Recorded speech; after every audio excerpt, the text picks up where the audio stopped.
देख रहे हैं 9 की 9 खबर और मैं हूं शुभ मिश्रा आपके साथ। चलिए करते हैं बुलेटिन की शुरुआत और सबसे पहले सूत्रों के हवाले से आपको बड़ी खबर बता दें। एनआईए की बड़ी कार्रवाई सामने आई है। माओवादी गतिविधि को लेकर लगातार छापेमारी की जा रही है। विजय आर्य की कई ठिकानों पर छापेमारी की गई। गया और पटना में भी छापेमारी की गई है। गया के कर्मा में छापेमारी की गई। वहीं राजधानी पटना की बात कर ले तो एजी कॉलोनी में रेड की गई है। औरंगाबाद में भी एनआईए की तरफ से छापेमारी लगातार जारी है। जिला पार्षद शोभा कुमारी के घर पर रेड की गई। बता दें कि विजय आर्य की बेटी है शोभा कुमारी, जिनके घर पर छापेमारी चल रही है। विजय आर्य इस वक्त बेऊर जेल में बंद है और सजा काट रहे।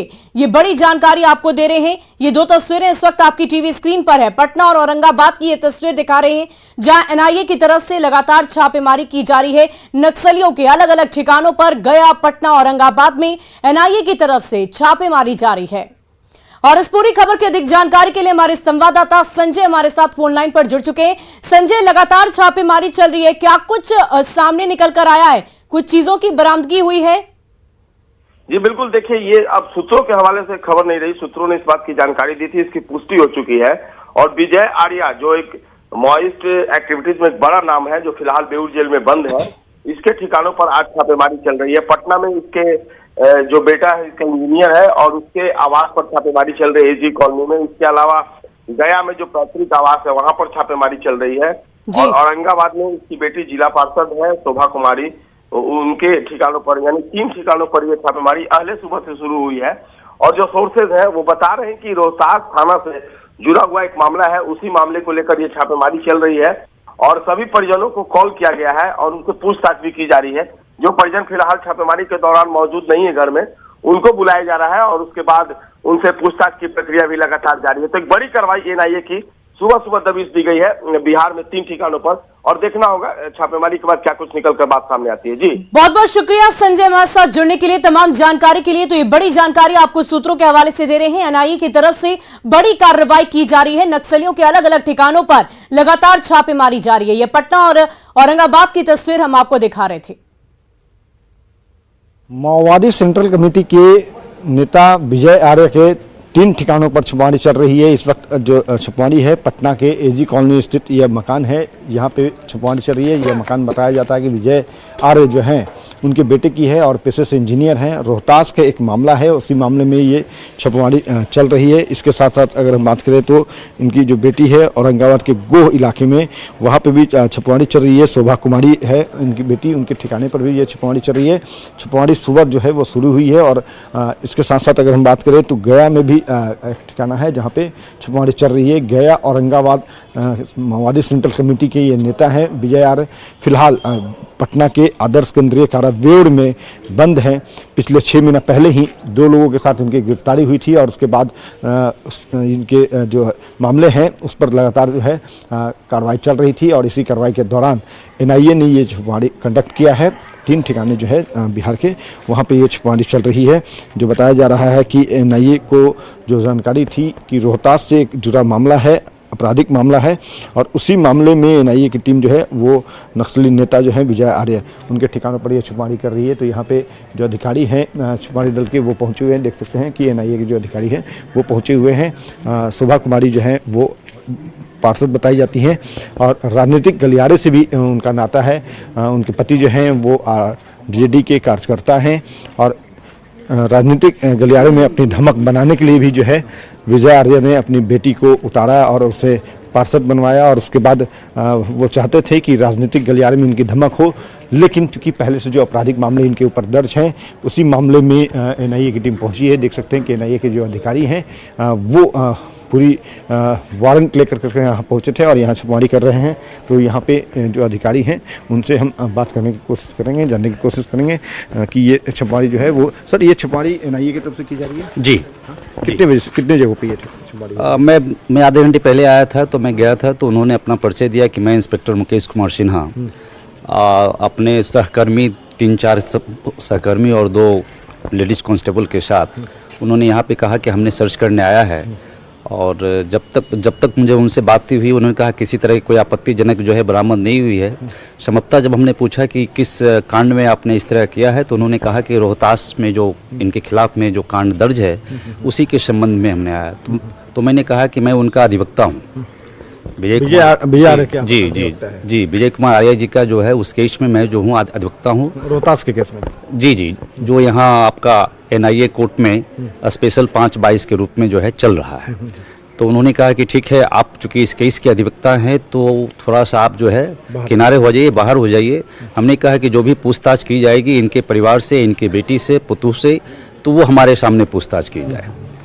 वो कानूनन जो है वो विधि सम्मत है। वारंट लेके आए हैं, वारंट की कॉपी? हाँ, उन्होंने कहा कि वारंट लेकर आए हैं, लेकिन वो मैंने देखा नहीं है, लेकिन संभवतः वो बिना वारंट के इस तरह का वो नहीं कर सकते। बिना वारंट के नहीं कर सकते हैं। क्या नाम हुआ आपका? मेरा नाम संजीव कुमार हुआ। और देखिए, बेगूसराय से इसी बीच आपको बड़ी खबर बता दें, डायन बिसाही के आरोप में पिटाई का मामला सामने आया है। महिला के साथ पति और बेटे ने पिटाई की है। पड़ोसियों पर पिटाई का आरोप लगाया गया। पड़ोसी विजय पासवान पर यह आरोप है कि महिला की पिटाई उसने की। ये पूरी घटना भगवानपुर थाना इलाके की है और पुलिस फिलहाल इस पूरे मामले की जांच में जुट गई है। तो बेगूसराय से ये बड़ी खबर आपको बता रहे हैं, जहां डायन बिसाही के आरोप में एक महिला की पिटाई कर दी। और राजधानी पटना में दिन दहाड़े लूट का एक सीसीटीवी फुटेज सामने आया है। यह घटना न्यू बाईपास इलाके में स्थित स्टेट बैंक ऑफ इंडिया के करमली चक शाखा की है, जहां दिन में 11 बजे एक तरफ पुलिस है तो दूसरी तरफ लुटेरे। पुलिस उसी सड़क से बैंक में घुसती है, उधर अपराधी पहले से घात लगाकर वहीं मौजूद रहते हैं और जैसे ही बैंक से पैसे लेकर कारोबारी शक्ति सिंह बाहर निकलता है, लुटेरे पैसे लूटकर फरार हो जाते हैं। ये तस्वीरें आप देख पा रहे होंगे कैसे ये लुटेरे वहां पर पहले से घात लगाकर बैठे हैं और जैसे ही कारोबारी वहां से निकलता है हाथ में पैसों का बैग लेकर, वैसे ही बाइक सवार ये अपराधी उसके हाथ से ये बैग छीनकर मौके से फरार हो गए। ये पूरी वारदात सीसीटीवी कैमरे में कैद हो गई है। आप तस्वीरों में देख पा रहे होंगे न्यू बाईपास इलाके की ये पूरी घटना बताई जा रही है। पुलिस की नाक के नीचे लूट की इस बड़ी घटना को अंजाम दिया गया। एक ओर रास्ते से पुलिस जा रही है और दूसरी ओर ये लुटेरे घात लगाकर लूटने के फिराक में वहां में मौजूद थे और जैसे ही ये कारोबारी पैसे देकर बैंक से बाहर निकलता है, ये तस्वीरें आप देखिए कैसे ये लेकर पैसे फरार हो जाते हैं। और बिहार में शराबबंदी है, लेकिन शराब तस्कर रोज इस कानून को तोड़ने में लगे हैं। पटना पुलिस ने कदमकुआ इलाके में छापेमारी की और इस दौरान एक घर के किचन से पुलिस की टीम को भारी मात्रा में शराब की बरामदगी हुई। हैरानी की बात तो यह है कि इस तस्करी में महिलाएं भी शामिल है। किचन से शराब की बरामदगी से साफ जाहिर होता है कि तस्कर कितने बेखौफ हैं। इस कार्रवाई में पुलिस की टीम ने एक महिला समेत 3 लोगों को गिरफ्तार कर लिया है। ये 2 तस्वीरें आपकी टीवी स्क्रीन पर है। किचन में किस प्रकार शराब मौजूद है, ये तस्वीर आप देख पा रहे होंगे। किचन से शराब की बरामदगी की गई है और धंधे में एक महिला की गिरफ्तारी भी की गई। ये तस्वीर देखिए, 3 लोगों की गिरफ्तारी हुई है जिनमें एक महिला भी है। थाना क्षेत्र के कई इलाकों में शराब छापेमारी की दल बदल के साथ, जिसमें डॉग स्क्वाड टीम भी थी। तो कदमकुआ क्षेत्र के अम्बेडकर भवन से देसी शराब और रेलवे हंटर रोड से विदेशी शराब की कई ब्रांड, जब ये किचन के जो तहखाने होते हैं उसमें रखा हुआ बरामद हुआ, जिसमें 3 गिरफ्तारी हुई है, जिसमें एक महिला है। अब ऐसे में न्यूज़ 18 पूछता है सवाल कि पटना में शराब आखिर पहुंचती कैसे है? क्या ये पुलिस की नाकामी है? क्योंकि जिस तरीके से बिहार में शराबबंदी कानून को जमीनी हकीकत पर लागू कराने के लिए लगातार सरकार की तरफ से अहम कदम उठाए जा रहे हैं, ऐसे में ये गंभीर सवाल है कि आखिर ये शराब पहुंचती कैसे है? क्या ये पुलिस की नाकामी है? क्या खत्म हो गया है कानून का खौफ? ये सवाल उठने लाजमी है क्योंकि लगातार ये कोशिशें राज्य सरकार की तरफ से कि शराबबंदी को पूर्णतः जमीनी स्तर पर बिहार में लागू कराया जा सके। और कोची में आज दुनिया में मेक इन इंडिया का दम देखेगी। पीएम मोदी स्वदेशी विमान वाहक पोत INS विक्रांत देश की सेवा में समर्पित करेंगे और इसके साथ ही पीएम मोदी नए नौसैनिक ध्वज का भी अनावरण करेंगे। और इतना ही नहीं, पीएम मोदी मंगलुरु में 3800 करोड़ की परियोजनाओं का उद्घाटन और शिलान्यास भी करेंगे। तो आज दुनिया मेक इन इंडिया का दम देखेगी। आईएनएस विक्रांत से नौसेना का दम बढ़ेगा। कोचिन शिपयार्ड का अपना ये विक्रांत होगा। आईएनएस विक्रांत आज पीएम मोदी सौगात के तौर पर नौसेना को देंगे। देश की सेवा में आईएनएस विक्रांत अब नजर आएगा। आज पूरी दुनिया मेक इन इंडिया का दम देखेगी। लगातार पीएम मोदी की तरफ से मेक इन इंडिया को लेकर जोर दिया जाता है और ये पहला स्वदेशी कोचिन शिपयार्ड का अपना विक्रांत होगा और देश की सेवा में आईएनएस विक्रांत पहला स्वदेशी विमान वाहक पोत होगा।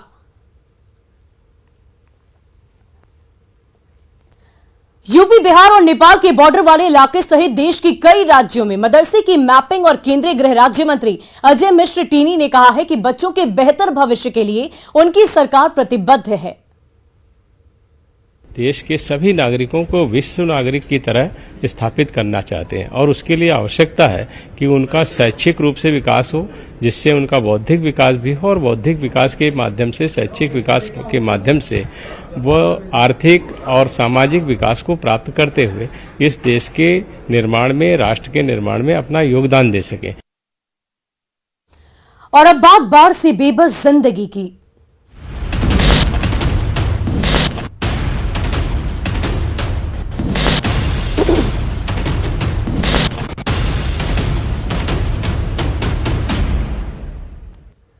और लखीसराय में गंगा का जल स्तर लगातार बढ़ता ही जा रहा है। अब पानी शहरी इलाकों में फैल रहा है। बाढ़ का पानी तेजी से बढ़ैया कॉलेज घाट होते हुए खुशहाल टोला, सिकंदरपुर समेत कई इलाकों में तेजी से फैल रहा, जिस कारण लोग पलायन करने को मजबूर हैं।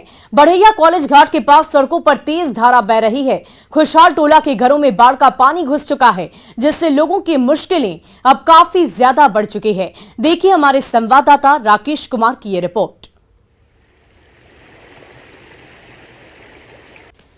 इस वक्त हम मौजूद हैं बढ़ैया प्रखंड के खुशहाल टोला में।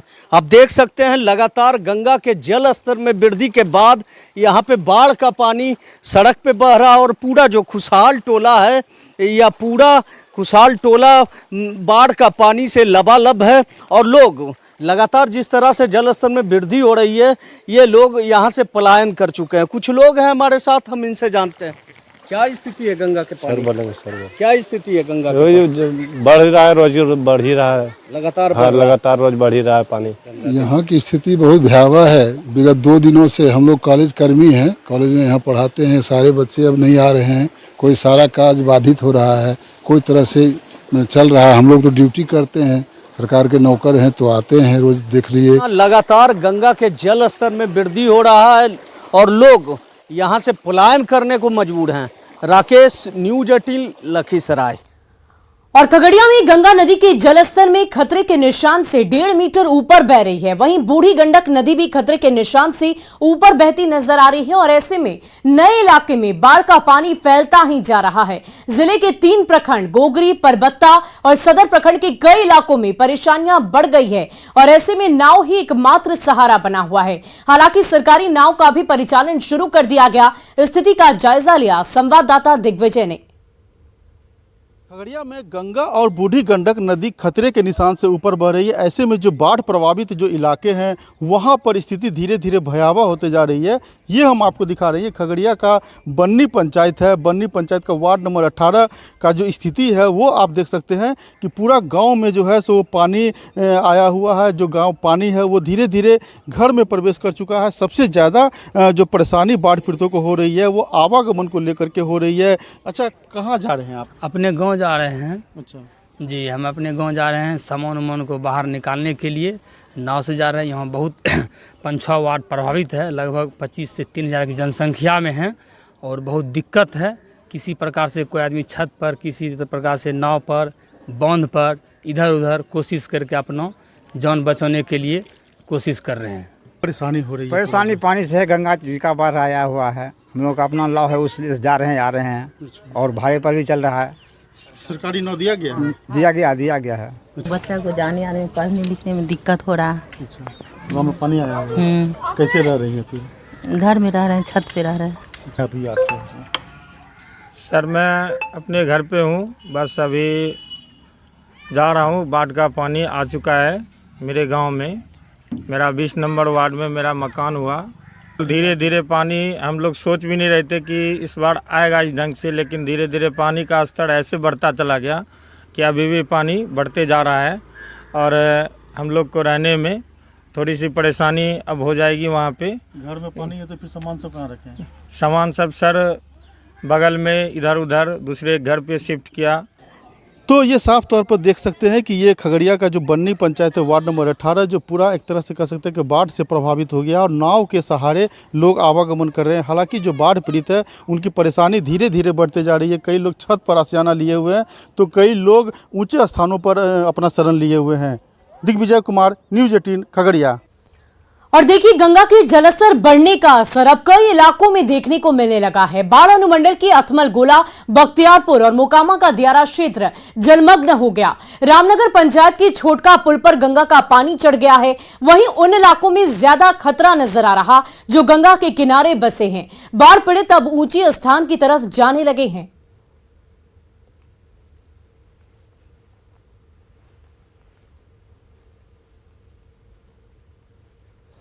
और चलिए बढ़ते हैं अगली खबर की ओर। नालंदा के अंतर्राष्ट्रीय पर्यटन स्थल राजगीर में डेंगू का कहर जारी है। पिछले 10 दिनों के अंदर कुल 32 लोग डेंगू के कहर से अस्पताल में भर्ती हैं। और इतना ही नहीं, डेंगू के भर्ती मरीजों को अस्पताल में ना तो दवा मिल पा रही है और ना ही किसी तरह की अन्य सुविधाएं, जिससे मरीज और उनके परिजनों में काफी आक्रोश है। वहीं अस्पताल प्रभारी का कहना है कि जो सुविधा है वो मुहैया कराई जा रही है। और इतना ही नहीं, ज्यादातर गंभीर मरीजों को पावापुरी मेडिकल कॉलेज रेफर किया जा रहा है। स्थिति का जायजा लिया संवाददाता अभिषेक कुमार ने।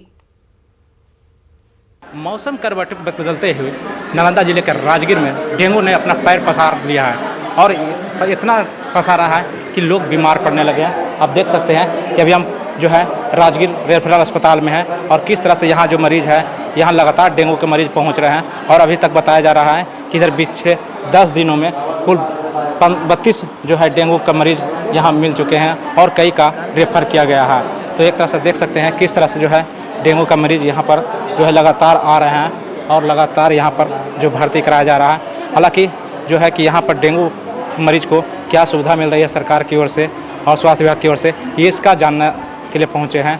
तो यहाँ पर जानते हैं जो है मरीज के परिजन, उनसे भी जानते हैं क्या व्यवस्था है और यहाँ पर क्या। ये बताया जाए कि यहाँ पर क्या सुविधा मिल रही है आप लोग को मरीज?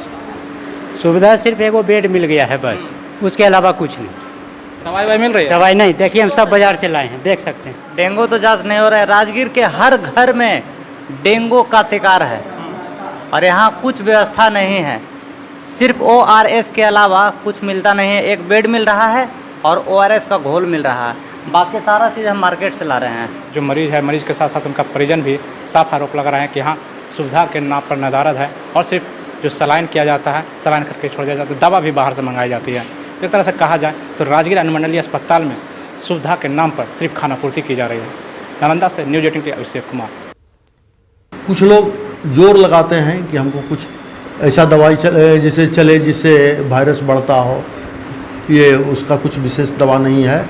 ये जो आयुर्वेदिक दवा वगैरह कुछ बाज़ार में है उसको लोग खाते हैं। कुछ मरीजों की डेट की बात की जा रही है, कुछ मरीज डेट लिख रहे हैं। मेरी जानकारी में ऐसा कोई मरीज नहीं है जिसका डेथ हुआ है। हाँ, मेरी जानकारी में नहीं। और अगली खबर बेटा से, जहां आरजेडी की सरकार का नाम लेकर बिंदौल मुखिया पति विजय कुमार यादव और उसके गुर्गों ने एक वार्ड सदस्य के पुत्र को जान से मारने की धमकी दी है। पीड़ित ने धमकी भरे कॉल के आधार पर थाने में मामला दर्ज कराया। फिलहाल पुलिस मामले में जांच में जुट गई है। वहीं मुखिया पति ने इस तरह की धमकी से इनकार करते हुए 2 वार्ड का विवाद बताकर वो खुद को बचाते नजर आए।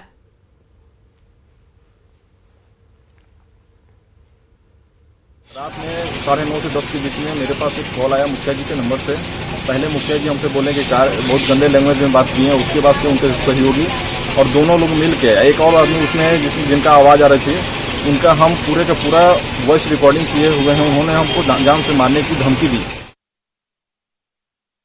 और रोहतास जिले में डेरी के इलाके से पकड़े गए घड़ियाल को बेतिया भेजने की प्रक्रिया शुरू कर दी गई है, जहां राष्ट्रीय अभयारण्य में इसे छोड़ दिया जाएगा। सासाराम के वन प्रमंडल पदाधिकारी मनीष कुमार वर्मा ने बताया कि लगभग 15 फीट लंबे घड़ियाल को एक बड़े से प्लाई के बक्से में सुरक्षित रखकर इसे भेजा जाएगा। घड़ियाल का वजन 5 क्विंटल से अधिक होने के अनुमान जताए जा रहे हैं। घड़ियाल जो है 15 फीट से ऊपर लंबा अभी आकलन लगाया जा रहा है। उसका एग्जैक्ट जो नापी होगी वो उसको जब रेस्क्यू ट्रांसफ़र करेंगे तब उसकी नापी की जाएगी।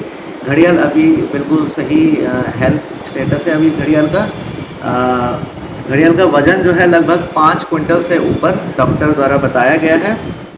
और बिहार स्टेट का 32वां शूटिंग चैंपियनशिप के लिए मुंगेर राइफल एसोसिएशन के शूटर कड़ी मेहनत कर रहे हैं, लेकिन ये बच्चे शूटिंग रेंज के अभाव का दंश झेल रहे। मुंगेर राइफल एसोसिएशन का कहना है कि बच्चों के पास अच्छी शूटिंग रेंज नहीं होने के कारण इन्हें प्रशिक्षित करने में काफी परेशानी का सामना करना पड़ रहा है। इनकी मांग है कि एक अच्छी शूटिंग रेंज मिले जिससे बच्चे अच्छा प्रशिक्षण ले सके और बेहतरीन प्रदर्शन कर राज्य को गौरवान्वित कर सके। 2 तारीख से बिहार स्टेट का 32वां चैंपियनशिप कंपटीशन है, ये उसी का प्रिपरेशन है। ये हमारे शूटर लोग हैं जो कि जा रहे हैं, वो जो है सो फुल फ्लेज रेंज मिले। और इसका जो बनावट है वो भी डिफेक्टिव है, पूरब पश्चिम है। पूरब पश्चिम रेंज नहीं होना चाहिए, बटवाल जब भी होना चाहिए उत्तर दक्षिण। और फिलहाल इस बुलेटिन में अभी के लिए बस इतना ही, लेकिन न्यूज़ 18 बिहार झारखंड पर खबरों का सिलसिला लगातार जारी है।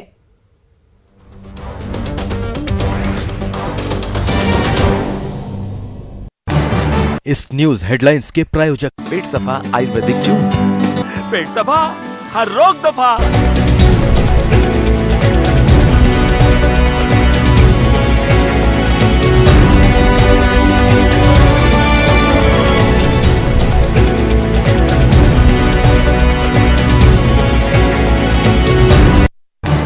इस न्यूज हेडलाइंस के प्रायोजक पेट सफा आयुर्वेदिक जून।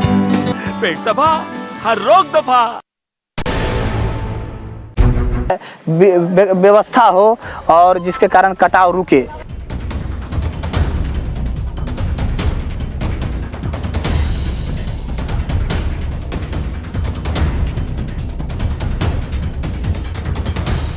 खगड़िया में केवल गंगा नदी ही नहीं बल्कि कोसी, बागमती और बूढ़ी गंडक भी खतरे के निशान से ऊपर बह रही हैं, जिसके चलते जनजीवन अस्त व्यस्त हो चुका है। खगड़िया के मोरकाही गांव में हालात सबसे ज्यादा डराने वाले हैं। जुगाड़ की नाव के सहारे अब लोगों की जिंदगी कट रही है।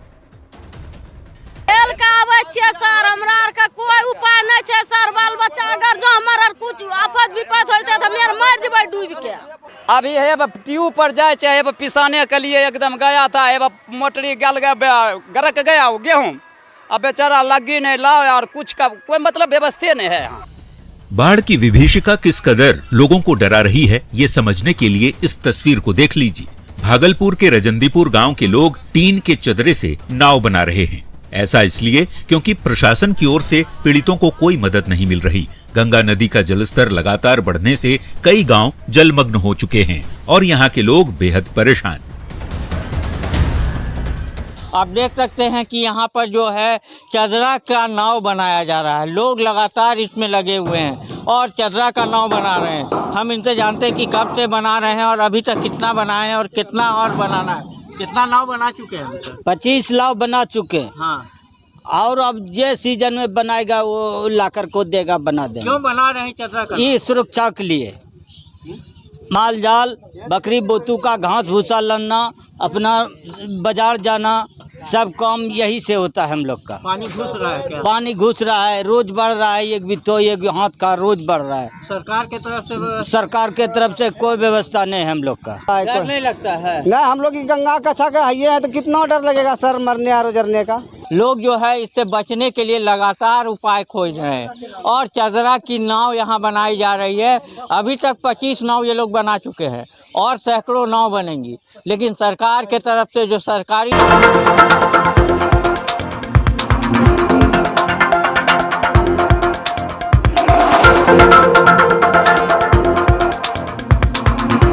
इंडियाज लार्जेस्ट वो अभी तक यहाँ नहीं पहुँच पाया है।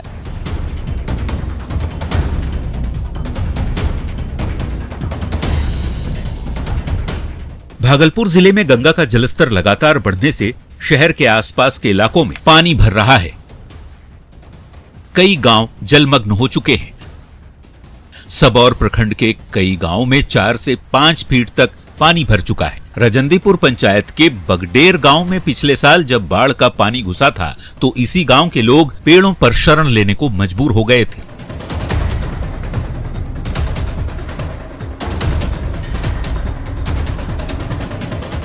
बाढ़ का पानी तो तिलका मांझी भागलपुर विश्वविद्यालय के पीजी गर्ल्स हॉस्टल परिसर तक पहुंच चुका है, जिससे यहाँ पर रह रही छात्राएं अब पलायन करने को मजबूर हैं। बाबू कहाँ जा रही हो? घर जा रहे हैं। क्यों? क्योंकि पानी बढ़ गया है, सांप सबका डर लग रहा है। पानी बढ़ने के बाद और दिक्कत हो जाएगी, फिर हम घर भी नहीं जा पाएंगे, यहीं पर फंस के रह जाएंगे। कई दिन से ये हालात बने हुए थे? ये हालात तो इधर ही 2-3 दिन से बने हुए हैं। नींद आ रहा था रात में क्या? नहीं। क्यों डर लग रहा था? हाँ। क्या चीज का? पानी बढ़ जाएगा, कहीं सांप उप सब चीज का डर है। कहाँ जा रहे हैं आप लोग? हम लोग घर जा रहे हैं, घर निकल रहे हैं। क्यों? क्योंकि बाढ़ की स्थिति बहुत गंभीर हो रही है और सांप कीड़ा सबका हम लोग को डर लग रहा है, जिस वजह से हम लोग 3 दिन से अच्छे से नहीं सो पा रहे हैं और नहीं पढ़ाई कर पा रहे हैं अच्छी तरह से। तो इस वजह से हम लोग कोई व्यवस्था की गई है? नहीं, अभी तक तो कोई व्यवस्था नहीं की गई है। मैडम क्या हालात हैं अभी? अचानक से हालात इतना बिगड़ जाएगा ऐसा नहीं लगता था, लेकिन अचानक हालात बिगड़ने के कारण लड़कियां खुद ब खुद अभी जा रही हैं। हम लोग अभी इसकी सूचना DSW और VC सर को देंगे, क्योंकि यहाँ सांप बहुत निकलता है। लड़कियां डरी सहमी है। लड़कियां क्या, हम लोग यहाँ के आदिवासी हैं, हम लोग भी इतने डरे सहमे हैं। बिहार के कई जिलों में नदियों का जलस्तर लगातार बढ़ रहा है। नाव के जरिए लोग सुरक्षित जगहों तक पहुंच रहे हैं। प्रशासन से मदद की गुहार लगाने के बावजूद कार्रवाई नहीं होने से परेशानी और बढ़ गई है। गांव शहर सब बाढ़ की पानी की भेंट चढ़ चुके हैं। ऐसे में लोगों को हालात से कब तक निजात मिल पाती है, इसी उम्मीद के सहारे लोगों की जिंदगी कट रही है। अगली रिपोर्ट में कुछ और जिलों में बाढ़ से जुड़ी खबर आपको दिखाएंगे। Bureau report, news 18।